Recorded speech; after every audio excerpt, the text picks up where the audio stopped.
We are the anchors of Queer News Tonight, and this evening we discuss the queer headlines. Wilton Manor celebrated with a vibrant Stonewall Pride Parade and Street Festival featuring more than 100 units, a glowing night parade, and a whole lot more. Was it the largest crowd in history on Wilton Drive? We are going to tell you this evening on Queer News Tonight.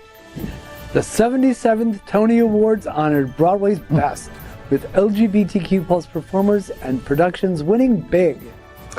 Queer community celebrates Juneteenth as a symbol of shared history and resilience. Carlos Guillermo Smith wins State Senate District 17, becoming the second openly LGBTQ plus member in Florida's history. With her opponent's withdrawal, Sarah McBride is set to become the first openly transgender person elected to Congress. Good evening, everyone, and welcome to Queer News Tonight. This is the world's first and only LGBTQ plus daily evening television news broadcasting live and then available on demand. Available on all smart televisions, including Roku, Apple TV, Android TV, Amazon Fire TV, YouTube, and Facebook. It's time to queer up the news for Monday, June 17th, 2024. We are live and literally out of the closet and into the headlines. So many of your important stories we're going to tell this evening on Queer News Tonight.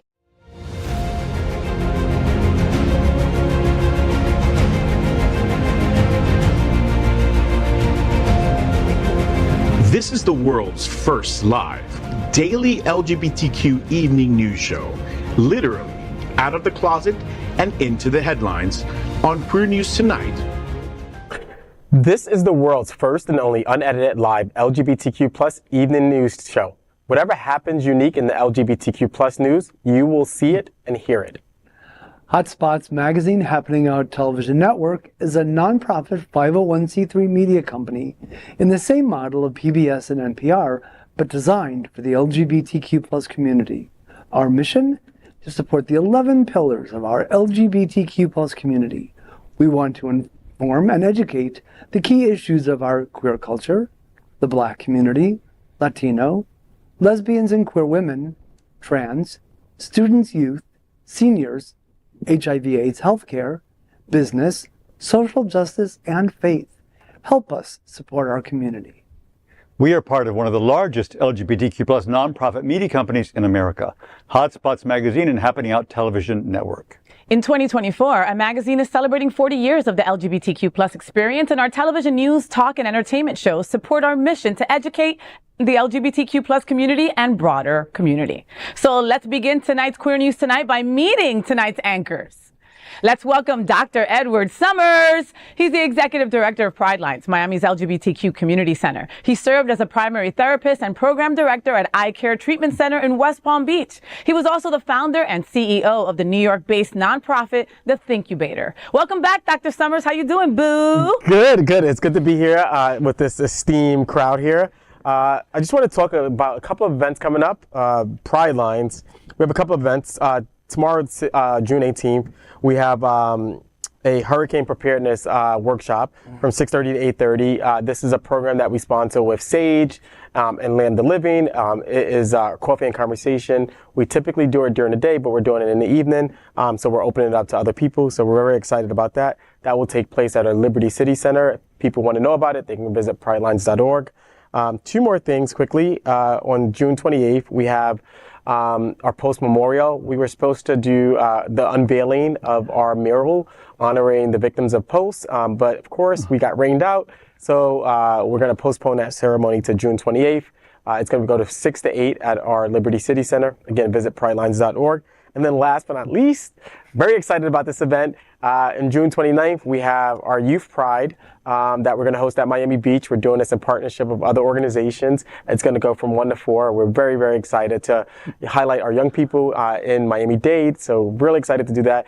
Again, visit pridelines.org for that particular event. So a lot of things going on. I love it. Go check out pridelines.org for all kinds of stuff. I love that. Thank you. And that hurricane preparedness, that is like key. So needed. You'd be surprised as to what people do and don't know. That's right. Even people who've lived here here for a long time. Don't know what to do during a hurricane. So thank you so much. Next up, let's welcome Gregg Shapiro, an inductee into the Chicago LGBT Hall of Fame. Gregg is the author of 2 short story collections and 7 books of poetry. He's an entertainment journalist whose celebrity interviews and reviews run in a variety of print and online publications. Gregg, with 2 G's, you're a part of Pride Authors from South Florida. Thursday night speaker series taking place on June 20th. Tell me what's happening. Well, I'm honored and grateful for the opportunity to share with others the work of the incredibly talented some of the LGBTQ plus writers of South Florida, including Juby Areola Headley, Rick Carlin, Caridad Moro Grenlier, and Julie Marie Wade, among others. This will be at the Boca Raton Public Library from 6 to 7:30 p.m. on June 20th. The event is free, but folks are encouraged to register in advance at the here we go. bocalibrary.libcal.com/event/111-24028. You're lying. Or just go to the website. How about you just go follow Gregg Shapiro on Facebook, and then he'll post the flyer there, and you'll be able to see it. Exactly. Right? Right there. All right. Thank you so much, Gregg, with 2 G's. Next up, let's welcome anchor Terry Dyer. Terry's a longtime resident from San Francisco. He has helped lead some of the great names in our LGBTQ plus South Florida community, including SunServe, World AIDS Museum, and Can Community. He's also the author of Letters to a Gay Black Boy. He gives us an authentic, raw, and emotional look into his life, and all motivated by homosexuality, race, family, and love. Terry, Hunter's Nightclub, one of our favorite places in the world, is hosting Being Black and Gay on June 27th. You're going to be performing at this event. Tell me what's happening. I am. We are so incredibly excited to partner with Hunter's Nightclub, who really wants to focus on bringing more Black LGBTQ folks into their space. So we thought, why not produce an event where we're telling stories, right? And so that's what this concert is all about, amplifying and uplifting Black LGBTQ folks. And yes, I am singing. I can't wait. I can't wait. Doesn't this look amazing, right? I think it's going to be great. And it is benefiting Pride Line's youth services. So yes. I didn't announce it because I wanted him to, that was his thunder. So. I love this though, but I love that you're going to be performing and also the stories behind it. Like, I've been blessed to hear you read excerpts from your book, but to also hear the stories behind it is when you really get where his passion and his love for writing this and where it all came from, Yes, absolutely. So get your tickets today for sure. It's definitely an event you don't want to miss, and it benefits Pride Lines. So, I mean, it's a win-win-win all around, Absolutely. Right? Next up, let's welcome Dale Stine, a celebrated photographer in the LGBTQ plus community. He's the director of music ministry at the famous Unity on the Bay and a moderator of Miami Gay List, one of South Florida's largest LGBTQ plus Facebook groups, which can also be found on Instagram at ¡QueerlistOfficial. So Dale, Twist, another one of our favorite places, is celebrating its 31st anniversary. Wait a minute, did I go there when I was 10? What the hell? On June 26th, featuring shows and performances. Tell me what's happening. Well, we do love Twist. I mean, Joel Stedman is the owner, and he's just a sweetheart. And they're 31 years is pretty amazing. That's an amazing run, and especially in the gay community. And so TP Lords is performing. We love Ms. Lords, and also La Mujer de los Globos.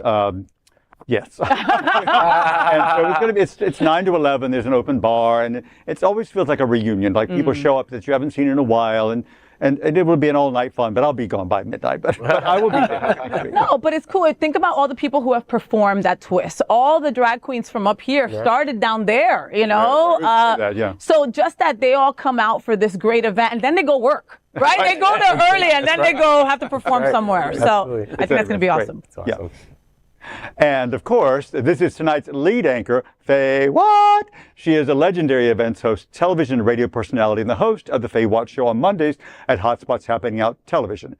Faye, the 55th anniversary of the Stonewall Rebellion is on Saturday, June 29th at the Luna Star Cafe. Tell me what's happening. Yes, baby, because not everything happens in Broward. I'm taking you to North Miami, all right? Join me in celebrating the 55th annual of the Stonewall Rebellion on Saturday, June 29th at the Luna Star Cafe, 775 Northeast 125th Street in North Miami. It's located right across the street from City Hall. Luna is the most queer-friendly restaurant in town, and it has the same fun vibe as the Stonewall Inn does and did. So let's come together in this incredible location to mark the anniversary of the LGBTQ plus uprising in New York. Female owned and operated for 25 years, Luna Star has the best craft beer selection in town. We're going to have drinks and food for you as well. And it's all free. Gratis, baby, all right? That flood cost me a lot of money. It probably cost you a lot of money too. So you deserve a night out. Register at the City of North Miami's Facebook group or at Luna Star Cafe on Facebook as well. And did I mention it's free?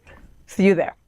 We are the reporters for Queer News Tonight, and this evening we begin with the queer headlines. The LGBTQ plus community in South Florida and across America is diverse. Our community across the world is vast. And here are the bullet points of the queer news for today, Monday, June 17th, 2024. Let's begin today by queering up South Florida and Florida. Stonewall Pride 2024, the most amazing in South Florida history. As the sun set over Wilton Manors, the city streets came alive with energy and anticipation for the annual Wilton Manors Stonewall Pride Parade and Street Festival. This year's festivities, held on Saturday, June 15th, were more spectacular than ever, featuring an exciting lineup of participants, including more than 100 parade units. And the parade is the star of the show. It really was. This was the first South Florida nighttime parade. Preliminary police estimates reported to Queer News Tonight. More than 55,000 attended the all-day festival and parade. 55,000! If these estimates hold true, the 2024 Wilton Manors Stonewall Pride Parade and Festival is the largest event ever held on the famous Wilton Drive, and you were a part of it. The Block Party Festival, with 9 stages, transformed the drive with food, music, and a vibrant vendor marketplace. Endless club parties catered to all interests, ensuring there was something for everyone. The Glow Night Parade began at 8 p.m., which dazzled spectators with illuminated pride floats, vehicles, and walking groups, creating a radiant stream of color and light. The event, covered live by the Happening Out television network on the main stage, offered both locals and visitors a unique opportunity to experience the spirit of Wilton Manors and our LGBTQ plus community. Special guests with stage and parade host Al Ferguson and myself included many highlights. Both the mayor of Fort Lauderdale, Dean Trantellis, and Wilton Manors Mayor Scott Newton, that was wearing a really cool boa, were special stage guests. At a moving moment was definitely with Ebony Crispin of AHF talked to us on their mission and especially the Florida AIDS Walk. While on stage, they presented checks to 11 South Florida LGBTQ plus nonprofits in the amount of more than $1.4 million. Major sponsors, including the City of Wilton Manors, AHF, and Prouder Together, all made significant commitments to the LGBTQ plus community that day and throughout the year. The celebration underscored the city's commitment to inclusivity and pride, making it a night to remember. AHF has helped raise in the LGBT South Florida community $3,424,747. That's amazing! Our mission is to provide people the kind of healthcare center that every single person deserves, because it is a human right, regardless of their ability to pay. So between our medical providers, our mobile units, our advocacy efforts, we are here to support every single person, every single community. Thank you for having me as always. And I'm so thrilled to be back at the best Pride Parade and Festival in the entire United States of America. Wilton Manors Stonewall Pride. Just the bars, it's not just the restaurants. It's the people that actually are coming to live in Wilton Manors, and some of the projects that are coming up. You can live, work, and play in the city of Wilton Manors, and that makes it more of a family and more of a town than it is a city. And I am so happy to be part of it. Our police department and our fire department worked round the clock to make sure that people's homes were safe from damage, that no lives were lost. And we learned from our lessons from last year, from April 12th of last year, when we had that superstorm that hit our city. But the point is that, here we are coming together, this community, all colors, sizes, shapes, fetishes. I mean, it's here tonight, I'll tell you, ladies. Hello, Governor DeSantis. Support of the LGBTQ community. The Fort Lauderdale Police made worldwide news this year by selecting a police chief, William Bill Schultz. See that rainbow police car? I see it. That is the Wilton Manors Police Department. They are so vital in the gayest place on planet Earth and so important in making Stonewall Pride a safe experience. You're one of South Florida's greatest advocates for the LGBTQ plus community. We love you, AHF. Can you say church? Well, the largest progressive queer church in the world is located right here in Fort Lauderdale. This is Sunshine Cathedral, celebrating the LGBTQ community for more than 50 years. This is our very own Hotspots Happening Out. The largest LGBTQ plus media nonprofit in America is based right here in Wilton Manors, and it features Hotspots magazine, the events programming that includes Stonewall Pride, upcoming Pride Fest, and more than 30 annual events. The group has a nonprofit travel club, and of course Queer News Tonight and the FayWhat Show. Hotspots Happening Out is celebrating 40 years in the LGBTQ plus community in 2024. Wow. Okay, where do we even begin on this? Let's start unwrapping the present that was Wilton Manors Stonewall Pride Parade and Festival. What an incredible community event to see over 40,000 people. We said in the story it was close to 50,000 people representing all walks of life, like Dean Trentella said, right? All shapes, sizes, and fetishes, baby. Right? You know, but to see key people in our community, key organizations that we love, right? All represented. A 2-hour parade where, like we said in the story, the parade was the main headliner, right? People kept on asking, like, who's the headliner? Who do you have performing? We had Kevin Aviance that was incredible, right? But he came as one of the Grand Marshals, and he also performed.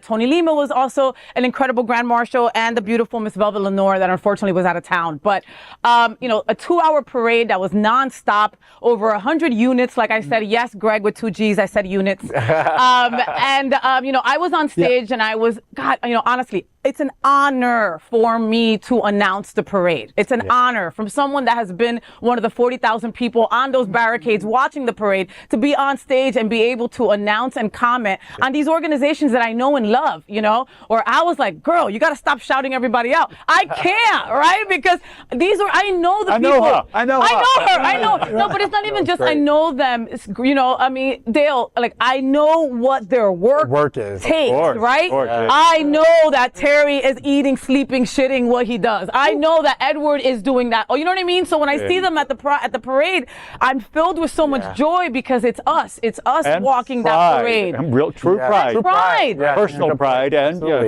community pride, organizational pride. It was amazing, like you said. So many great organizations out there. I mean, like Starbucks, who have been such a big supporter, such a leader in terms of you know, their healthcare and what they provide to their employees. I mean, it was great to see, you know, organizations who are in the trenches, but then businesses who actually support us as well. It truly was a community event. I absolutely loved it. You know, to see American Express, to see Chewy out there, Chewy. JetBlue. And I didn't know what it was going to be, a night parade, glow in the dark type of thing. Who knew? That's a bold choice. It was a bold choice, but I think Wilton knocked it out of the park. The first one. I don't know any other. Well, and especially since we had such a rough week, you know, folks at home, if you don't know, you don't live somewhere in South Florida, or if you don't watch the damn news, right? Because it was everywhere. We got about 20 to 22 inches of rain in different parts down here in South Florida. So what was Wednesday, Thursday, Friday was really rough for a lot of people down here, you know? So to see the sheriffs, you know, because Sheriff Tony was out there, Dean Trentellis was out there, all these big figures, the fire department was there. Amazing. A part of me was kind of like, if something happens right now, they're all here. Well, the parade was definitely luminous. It was unforgettable. Even the energy at the block party felt different. The mood, I think, was as celebratory as it was defiant. And the swag, I mean, they were giving this stuff out like Narcandy. I mean, they were lining up like kids at a Narcandy store. Oh, my God. It was the spirit. It was unbelievable. The city was on display that day. It really was on display. That was beautiful to see. Yes. And I love that they took a chance and did it at night. It was cooler, right? Everybody was out represented. Not as hot as the sun. I mean, that's a big thing. It's harder to photograph because if you use flash, you're going to blow out the twinkling lights, but so I'm just thinking as a photographer. But no, it's a great choice, though. It was great. The dancing was great. I mean, outside of Manor, I got to tell you, the DJs at Manor was lit. was lit. It was. They were so amazing. Everybody was just vibing. Everybody was so vibing. So many people outside of so many. banner. So I had to. The pride was priding. The pride was priding. I had to give a big shout out to Gary Santis over there at the Manor because I love you, Gary. All right, I've known Gary for 20-something years, right? And so over at Voodoo Days, right? And so you could hear his voice outside a Manor going, okay, everybody, we've got to close the street. We got to open up the streets. Come inside, please. Yeah. We have AC in here. Oh my God. And okay, so I don't want to finish this story without talking about Ebony and talking about AHF, please, because that was such a high point. And that was how me and Al kicked off our broadcast was with Ebony from AHF, who is the biggest ally like in life. You know what I mean? Like, I didn't know that she wasn't gay for like the first year I knew her. I had no idea. I met her husband Friday night. And then I met her husband and her kids, and I was like, oh, wow. You know, so she was able to present these incredible organizations, one being Pride Lines, right? Yes. Tell me about that moment. No, it was great. Honestly, it was great to see the other 10 organizations there standing in solidarity with each other as a community. We're all organizations who, you know, have a platform of fighting against HIV/AIDS and really combating it and preventing it. And so it was just such a monumentous moment where we were presented with these checks, these huge checks to our organizations to support our work. And we are grateful for AHS for matching. They matched, you know, what we raised for the Florida AIDS Walk. So a lot of organizations, you know, who are doing great work raised a lot of significant money that supports our work. And, you know, kudos to Ebony, like you said. She is an ally, an advocate, a lover of our community, really, really supportive. You know, this was a meaningful ceremony. This was great. And what I love most about it, though, is that the organizations, how we work together. Too often there are these competitive like lenses that we take as organizational leaders, but this is an event, Florida AIDS Walk, coming together with Pride and coming together for ceremonies like this is an opportunity for us to come together. And I love that, you know, because we're like at Pride Lines, we don't compete. Yeah. We're in this together with everybody. That's my belief. And I love it. My leadership. I love it. So I love this. I have to ask Terry because like I saw like, you know, I stalk Terry like many of you do, right? And I'm watching and he's away, right? And I'm like, Terry's away for Pride? What is going on, right? And then I see this fool there, right? And I'm like, did he teleport, right? How did he do this? Terry, why was this so important for you to make sure that you got off a plane and got your beautiful butt to Pride? It's my community. I had to be here to make sure that my community saw me, that I represented, that I supported. I have other clients that were here. Like I had to make sure that people knew, like just because I was away, didn't mean I was going to miss my people, my community. So I love that. I love that. So if you walked in the parade or if you saw the parade or if you missed the parade completely, guess what? You could watch the whole entire parade on the Happening Out television network on all your smart televisions, or you can also go to YouTube. Okay. So if you love one of these organizations, if you want to see Edward without a shirt, just fast forward to the Pride Line stuff. Okay. But it's a fun time. Put it in the background while you're cleaning your house. All right. Trust me, you'll be running back and looking. Oh, the Mr. Boys. Oh, the boys. Oh. And so many of them are as sweet as they are pretty. And last year, I really missed our drag queens. I really missed our drag queens last year. So to see them as part of the parade in full force was that's just a really good point. Because last year was the big brouhaha. People were afraid. People were. Let's be real. Organizations were afraid. They didn't know what to do. That's a big deal. You know, that was huge. So and we can't have Pride without our drag queens. No, they're such a huge part of our community. Part of our history. Part of our history. Really a part of our history. history. Always remember, right? Stonewall started with a protest. That's right. Next, let's queer up entertainment. The Tonys are still the queerest TV show ever, and here's the proof. The 77th annual Tony Awards ceremony, held at Lincoln Center in New York City Sunday, celebrated the best of Broadway's 2023-2024 season.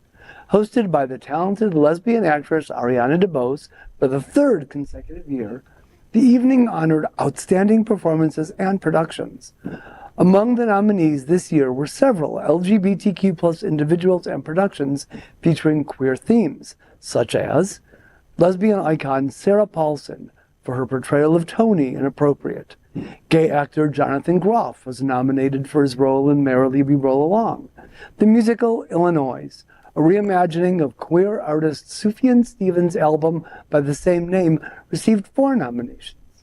LGBTQ+ performers Malia Joy Moon and Brandon Victor Dixon were nominated for their roles in Hell's Kitchen. Shoshana Bean, an outspoken LGBTQ+ advocate, received a nomination too. You'll remember Bean performed this year with Gay Men's Chorus of South Florida at Hard Rock Live. The representation did not stop the nominations only, as the LGBTQ plus community ended up celebrating several wins. Sarah Paulson took home the award for Best Performance by an Actress in a Leading Role. Jonathan Groff won Best Performance by an Actor in a Leading Role in a Musical. And Malia Joy Moon won for Best Performance by an Actress in a Leading Role in a Musical. The Tony Awards were streamed live on the CBS and Paramount Plus in the U.S., showcasing the outstanding talent and tremendous diversity of the Broadway community. The Tony Awards broadcast, also known as Gay Christmas. Come on, you guys, you know what rarely disappoints. Right. And let's not forget to mention two other gay icons, multi-hyphenates, Billy Porter, who received the non-competitive philanthropic Isabel Stevenson Award, and George C. Wolfe was honored with a Lifetime Achievement Award in Theater from Tony Awards also. On a humorous note, the gays also didn't hold back on social media, especially when it came to Hillary Clinton's choice of donning that bedazzled caftan. Was it bad? Was it bad? When she was there to introduce a musical number for Suffs. But nevertheless, she looked glamorous. Aw, okay. Well, I have to ask Terry, because I was like, Terry, did you see the whole thing? I did the pre-Tonys, I did the post-Tonys. I even saw when Billy Porter smelled his armpit. I was like, what? Sorry, Billy. What were the gayest parts, you think? I mean, I know as a whole it's one of the gayest nights, but what stood out to you, Ter? Phenomenal performances. Phenomenal performances. Several of these musicals and plays I had not seen yet, but now I'm like ready to run back to New York and see them all. Right? There's so much about LGBTQ stories and life in a lot of these plays. Alicia Keys' Hell's Kitchen, that performance was phenomenal. It had her and Jay-Z, and the crowd went crazy. And her with no makeup. Why? It's not fair. It's not fair. And still stunning. Beautiful. Gorgeous. Right. Gorgeous. It was an incredible show. Well, and can we talk about Ariana DeBose? She is just so gorgeous and so beautiful. And I want to... What you call a triple threat. She is a triple threat. She really is. And I want to make the correction, because she identifies as a queer Afro-Latina. Okay, so I want to make sure that that's said correctly, because, I would be mad if somebody called me something else, right? So, so you're an Afro-Latino. Yes. Right? Listen. It's like looking in the mirror. I'm in love, to be honest with you. Listen, if I would go straight whatever she wants, queer, whatever. She is stunning. I'd be all over it. I mean, she's gorgeous and did such a great job. I watched some highlights from a bit, and just such an amazing person. For a great light, and I'm glad that our community is highlighted to have representation. What I think what's fantastic also is that theater and theater folk, we've always been gay, and we've always been gay. Yes. It's just now becoming more, oddly enough, not just acceptable, but more celebrated. And more outwardly celebrated. As opposed to just being kind of like, oh yeah, they were gay, the gay ones, they're doing the hair, of course he's gay, so it's a new day. It's part of the conversation a lot more. Part of the conversation, we're at the table, and because we're in the script, we're in the directing, story. We're in the story. And we're in the stories. Spotlight. The stories are our stories, And it's amazing how modern the nominees this year, the Sufjan Stevens thing, stereophonic, very modern, super hip. And the Alicia Keys show, I mean, this makes me really happy. And also much more diverse and inclusive. Saying that as a white cis man, it's such a relief, and it's so pleasant to see everyone celebrated. The play that won for Best Play, the gentleman who wrote the book is African American, and he literally highlighted his husband, and so the camera went right to his husband. I love so now that's all over social media. I love that. Right? I love that's that. an incredible moment. It really is, but it also makes me sad, because in the same breath, I remember I had just recently read about the government funding that was being taken away from arts and cultural events here in South Florida. 32 million, I think it is. Absolutely. 32 million. And I was like, I mean, that's our love, that's our foundation. I remember being a kid in New York and cutting school to go to Broadway, right? That's where I saw other queers. That's where I saw myself when I didn't see myself on TV. It was on a Broadway stage, I mean, go watch the Tonys. It was fantastic. Absolutely. Yeah. Next, let's queer up Black culture. What does Juneteenth really mean? And is it an LGBTQ plus moment? We have heard much about Juneteenth in recent years. but often the LGBTQ plus community does not fully understand its meaning. Juneteenth, celebrated on June 19th, commemorates the emancipation of enslaved African Americans in the United States. It marks the day in 1865 when Union soldiers arrived in Galveston, Texas, announcing the end of slavery, 2 years after the Emancipation Proclamation. While Juneteenth symbolizes freedom and equality for all Americans, many LGBTQ plus individuals, particularly those of color, recognize the intersectionality of their identities in an ongoing struggle for liberation. For queer people of color, Juneteenth can serve as a reminder of the shared history of oppression and resilience. It provides an opportunity to honor the contributions of Black LGBTQ plus activists to the fight for civil rights and equality. In essence, while Juneteenth may not be specifically an LGBTQ plus moment, its significance in the broader context of social justice resonates deeply with many members of the LGBTQ plus community who continue to advocate for equality and acceptance. The act of finding joy and happiness in the face of oppression is a profound form of resistance, reminding us that we are more than the discrimination and trauma we endure. This is such a great story. I'm glad that this has come to the light in the last 5 or 6 years. It wasn't until 5 or 6 years that we started to celebrate Juneteenth. Right. Okay. That it came to light. Made it a holiday. And it's a federal holiday now, which is great. And we're seeing many celebrations here. We saw the first Juneteenth celebration this past Friday in Miami Beach by the Legacy Builders Incorporated. I was there photographing. It was that's right. Dale was there. That's right. We're going to see another one on Juneteenth, the federal holiday here at No Manners. Yes. I think I'm emceeing it actually. I just got told. Voluntold. I'm emceeing it, which is great. But it really does highlight a significant part of our history.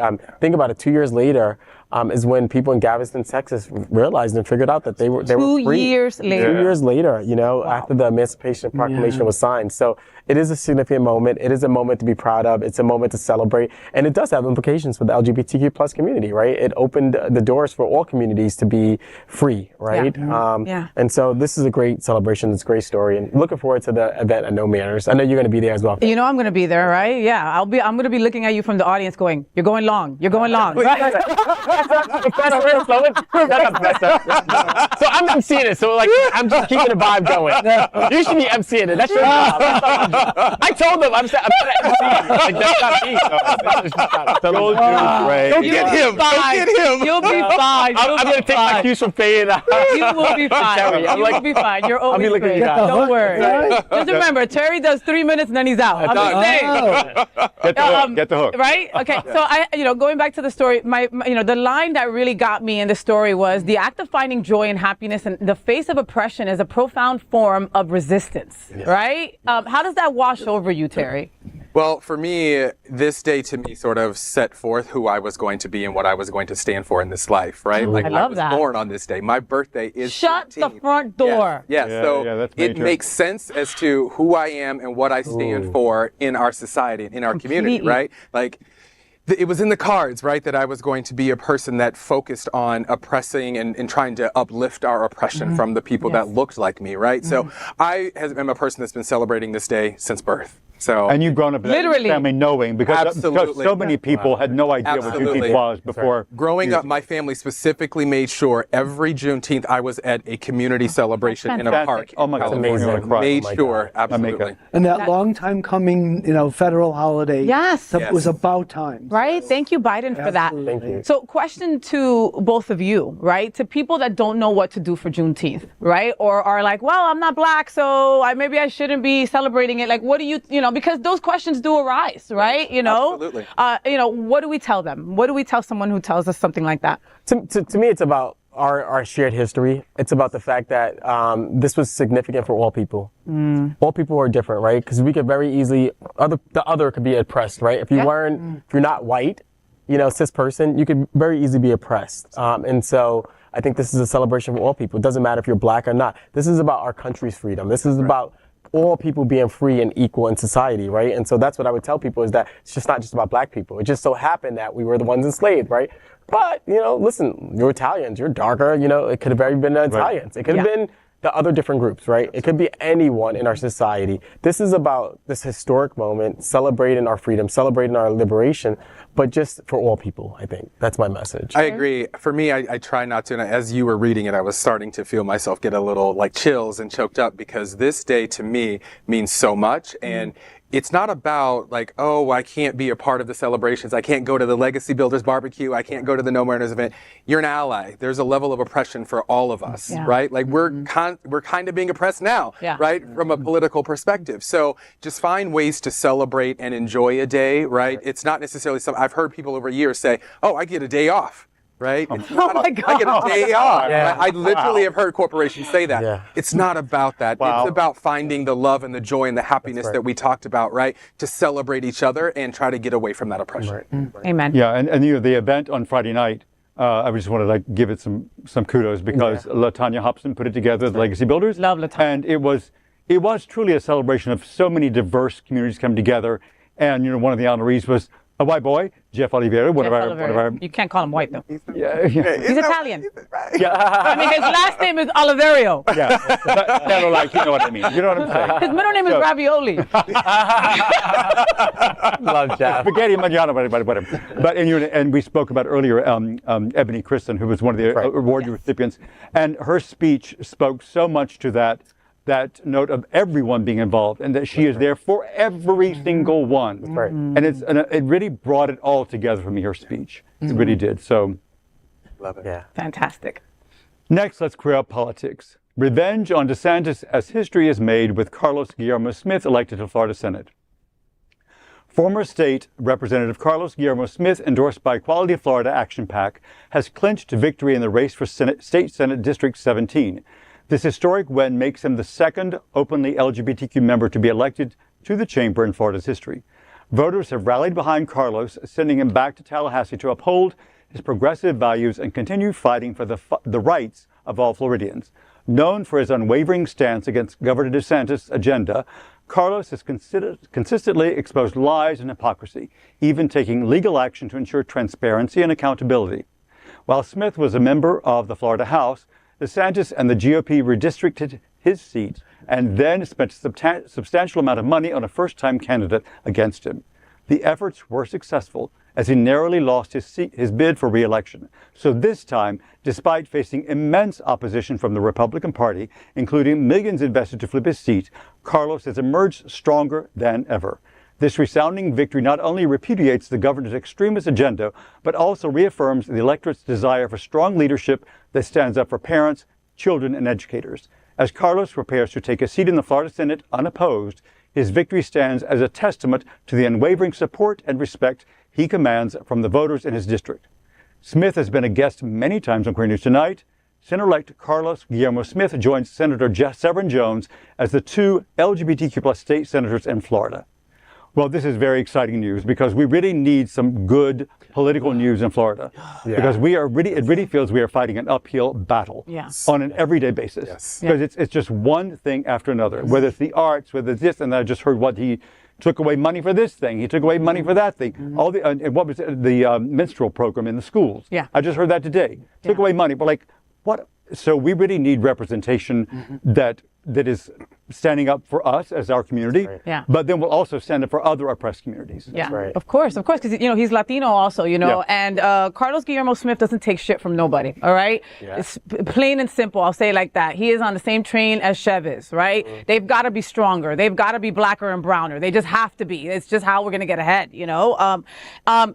Anybody else would have quit after all the stuff that he went through, the gerrymandering. I mean, that was just huge. He sat at this table right here and said, "You're not going to get rid of me. I'm coming back and I'm going to figure out how to do this and still represent you to the fullest." This is a victory, right? Like Dale said, like we unfortunately have to report too many of the bad news when it comes to politics and policies against our community. This is a win for us. And we have to celebrate that win. That's right. Absolutely. We really have We don't celebrate these wins enough. We don't. We're constantly talking about, like you just said, the negativity, reporting on the negativity. This is a big win for us. So let's enjoy that and figure out how to move forward. Yeah, we have to celebrate and continue the fight. Yes. It's both and. And we need more representation, right? So we got to celebrate, we got to honor it, we got to talk about it more. But representation is important. That's the only way we're going to change the dynamics in the state, right?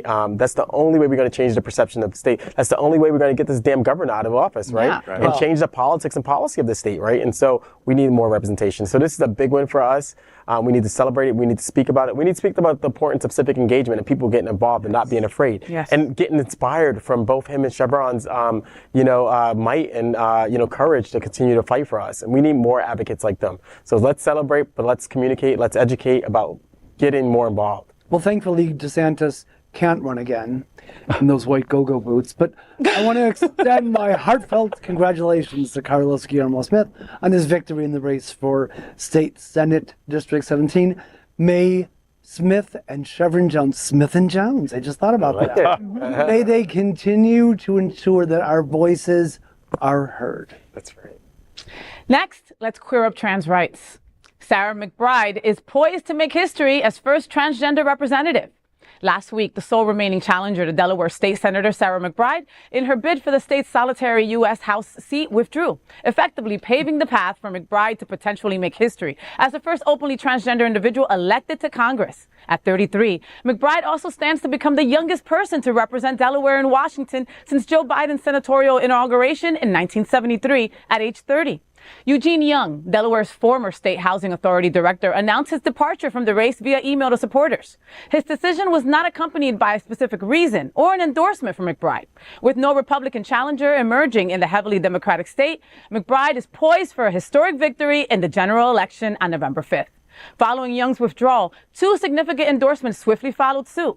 Lisa Blunt Rochester, the current holder of Delaware's at-large congressional seat and now a candidate for the U.S. Senate, voiced her support for McBride, along with an endorsement from U.S. House Speaker Nancy Pelosi.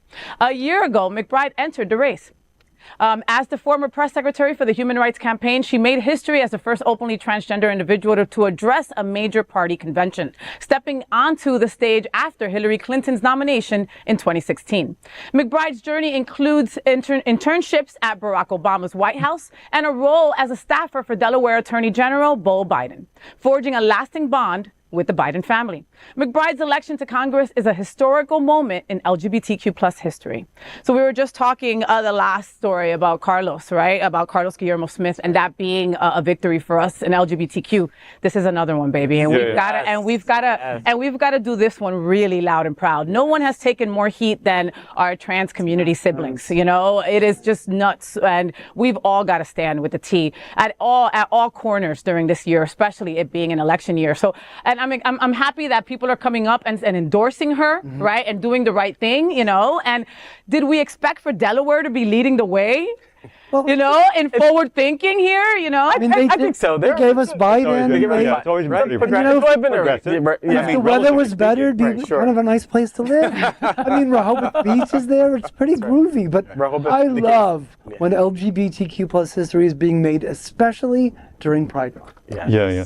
And also, I think, you know, I just lost my train of thought. I think I had something so important to say, but no. But to the point, this is significant, and we have to scream loud about this because this is history being made. Yes. She's joining my buddy up there from the Bronx, Richie Torres. You know. Oh, I love Richie Torres. You know, and so we're trying to get him in bed here with Faye. But no, this is historic and this is great, and we need more people, more diverse voices in Congress. And yes. Do you think it's that we're having a backlash against the backlash? Does that make sense? You know, because there's been a backlash. I mean, ever since Obama, there's been a backlash. You mean like the pendulum coming back? You mean? It feels like it might be trying to. Or the conservatives will be. What do you mean by that? Well, I mean, I kind of mean by there's more backlash by having a trans person. I mean, it just feels like the pendulum is trying to. There's more ebb and flow than there was maybe a year ago. Yeah. Sure. When it felt like, oh my God, it's just going so far right. Sure. Yeah. I mean, that struggle to the right is still happening. Yeah. But I feel like make them angrier. I feel like we're getting moving back. Prepared. Back. Yeah. I'm just feeling a little more ebb and flow in it, which is at least something. No, it's something. It's something. But but we need more. We need more people to run for office. The reality is that when they have, those meetings, it's a sea of white men. That's right. Okay, and then like a handful of other, which is all of us, all right? So we need more of that. Miss McBride, congratulations, baby. Yes. Kick ass, all right? Get it, girl. Yes, you got supporters right here. We love you. That's right. Tonight's broadcast is presented by viewers like you and the generous support by Visit Lauderdale, everyone under the sun.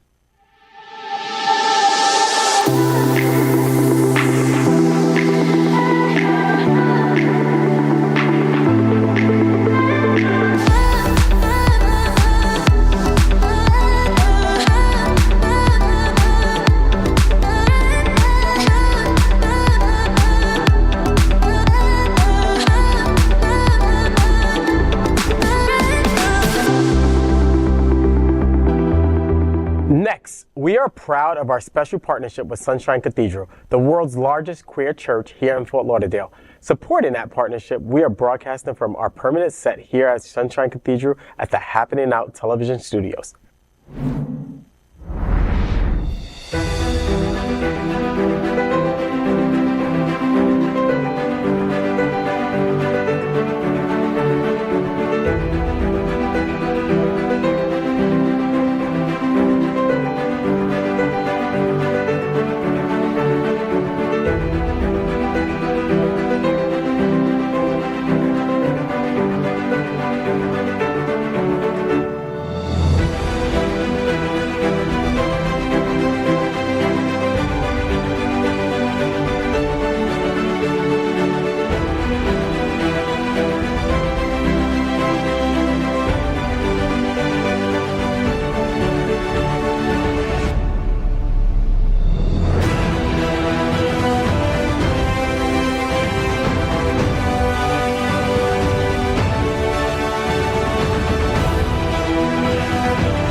We finish tonight's Queer News headlines with a segment we call LGBTQ plus 1 Minute News. LGBTQ plus 1 Minute News. Let's queer up entertainment. Actor Matt Bomer reveals lost opportunity as Superman due to sexuality. In a candid interview on the Hollywood Reporter's Awards Chatter podcast, Matt Bomer disclosed his near casting as Superman in a big screen revival of the iconic character. The Golden Globe-winning actor recounted a grueling 4-month audition process for the role, revealing he was the director's top pick. However, Bomer, who wasn't publicly out at the time, believes his sexuality led to him losing the opportunity. Well, not surprising at all. Homophobia is still alive and well in Hollywood. And a story such as this one really just is the proof of that. Regardless, he is still one of the most talented and breathtakingly gorgeous actors on any screen. On any planet. Superman's lost. Like, hello, look at him. Come on. You assholes. Come on, please. Matt Boner would have looked great in spandex. What? It would have upped their ratings. I was actually going to say the same thing. I completely agree with you. I love Matt Boner. Yeah, love to see him as just ditto all around. That's all. Right. And now, LGBTQ plus 1 minute news. Let's queer up social justice. Vandalism strikes LGBTQ plus pride flags as Stonewall monument. LGBTQ plus pride flags near New York City's Stonewall National Monument were vandalized this week. The flags, symbolizing a pivotal site in LGBTQ plus civil rights history, were found removed and damaged. Authorities reported no injuries and have made no arrests. The investigation is still ongoing. New York Attorney General Letitia James condemned the vandalism as disgusting after images of the damaged flags were shared by New York City Council member Eric Botcher on social media. Shame on these hating mofos. Get a life. go crawl back into your hole. It's just like stop. It's stupid. During a time that we're all celebrating and being prideful of our history and the progress that we made, you know, we have idiots who just don't like us, and we'll continue to do stupid stuff. But like, we can't let this stop us. We got to continue to celebrate pride and move forward. Listen, this saddens me, but it happens every freaking year. All right, we need better cameras around that memorial. Hello, all right. I had a small little fender bender, right, that nobody saw, but the camera so short saw it in New York. But you vandalize a whole entire memorial and nobody's arrested? Really? If I jaywalk in New York, I get freaking pulled over, all right? Yeah, seriously. Yep. Amen. This has no place. It really has no place, right? Like the one time that we get to celebrate and you want to take that away or you want to vandalize that, no place. I mean, it is soul crushing, especially at this time of year during Pride Month, and shame on those people. Yeah. And get a life. LGBTQ plus 1 minute news. Let's queer up the worldview. Pride in Rome responds to Pope's anti-LGBTQ plus slur. Rome's 30th annual LGBTQ Pride spotlighted Pope Francis' controversial Froccagiano comments, okay? The term is slang in Italian meaning the F word, okay? That's derogatory towards my boys, and I'm not going to say this on live TV. The Pope allegedly used the anti-LGBTQ plus slur while discussing celibate gay men in seminaries. Rome's LGBTQ plus community responded with placards mocking his remarks, making it clear they wouldn't let his words go unchallenged. The placards were frequently jokes about the Pope and the slur word. You know, one time, okay, fine, it happens. 2 times, this is part of your normal day-to-day. You talk shit about us all the time, and it breaks my heart because I thought that you were breaking barriers, and I thought you were going to be that trailblazer that was going to separate us from all that hate when it comes to the Catholic Church, and I guess I'm wrong. And you know, it brings me back to a famous old quote said by many gay men I know back in the day. I love your dress, Mary, but your purse is on fire. To the Pope. I mean, enough said. I'm sorry. Yeah. Well, is it the babbling of an uninformed, nearly 88-year-old man in a dress, as you said? Right. Or is it actual homophobia? You have to wonder, is it just because he's old and he's feeble? Or is this just hate? Still no excuse. But none. How holy are you? Sorry. Are you really holy? Right. No. Good point. LGBTQ plus 1 minute news. Let's queer up gay culture. Pornhub's Pride Month data revealed surprising trends in adult content consumption. This Pride Month, Pornhub reveals surprising trends in adult content consumption.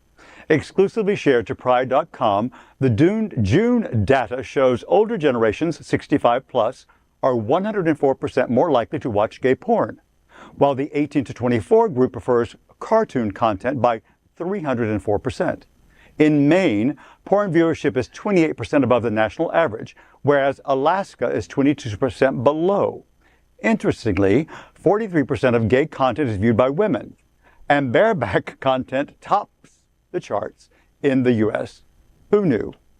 Well, I will say these are some surprising numbers. I mean, many of you know in my world that I've been celibate for 12 years, but porn is my boyfriend. Do you hear all the gay boys go, oh. But porn is my boyfriend.